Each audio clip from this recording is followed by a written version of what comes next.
Hey, lovely people. How you doing today? It's a nice sunny day in Albuquerque, New Mexico. It might be another 110 degrees if we're lucky, maybe just 100.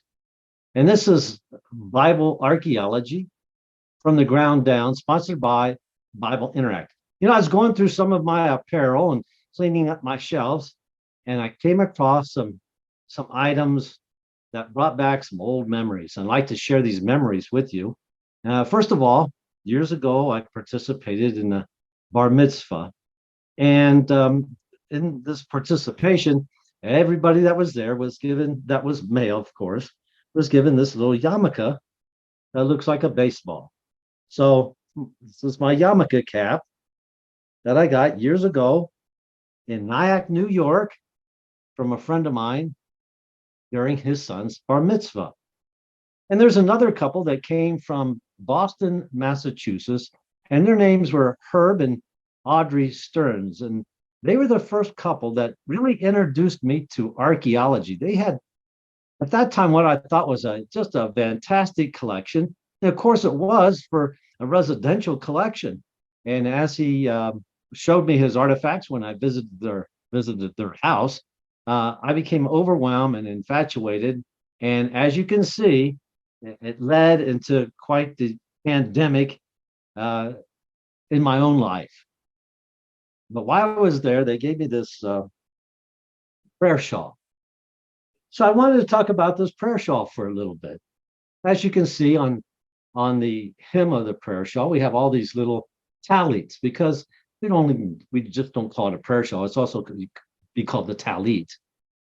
And if we were to count up all the little strings on all these little tassels, it would come to 613. And you're probably asking, well, why 613? Because that's the number of total laws in the Torah, in the Pentateuch. All right.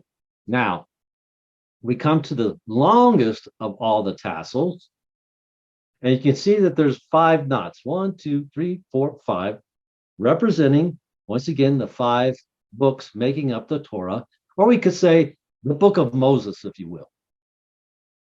Now, back to the story of Herb and Audrey. While I was in Boston, Massachusetts, me and my wife were invited to a service at a synagogue. And it was set up pretty much like a church, the bima, or what we want to call the high place where the sermons are in the front. And the congregation sat in pews. And behind every pew, and in front of those that were sitting in the pew, of course, just like a traditional, old time, I guess, traditional church, you had the books. You might have a hymnal, and then you would also have the Torah. So the 5 books, 1, 2, 3, 4, 5. And the 5th book down here is called, or the 5th night being 5, is Kamash. So here in New Mexico, it's got, dominant language would be English/Spanish, or as we say, Spanglish.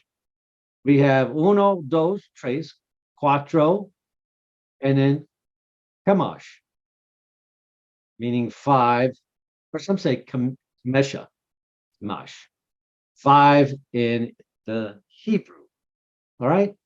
Now, this is kind of interesting because when I was at that service in the synagogue, it came time to read from the book of Moses. Now, oddly enough, they didn't look at one another and say, could you pass me one of those Torahs? They didn't say that at all. But they said, could you get me one of the Kamesh? Meaning, uno, dos, tres, cuatro, Kamesh, 5. And I had a little smirk on my face because I had a little epiphany. And Herb, he looks at me and with his Boston accent, he goes, George, what in the world? What's so funny? So I'll tell you after the service. So after the service, he reminds me, he goes, what? Well, you told me you'd tell me after the service what was so funny. And I said, Herb, I thought you would probably ask me to pass you the Torah. And instead, you asked me to give you one of the Kamesh or Kamesha. And he goes, okay. And I said, it came to my mind that possibly it's the Jewish people that came up with the phrase, Give me 5. What do you think? Give me a comment. Let's see what everybody thinks about the Torah, the Temesha. Were they the first ones to ever use the term, give me 5? Have a great day. This is George Sparks signing off. Later.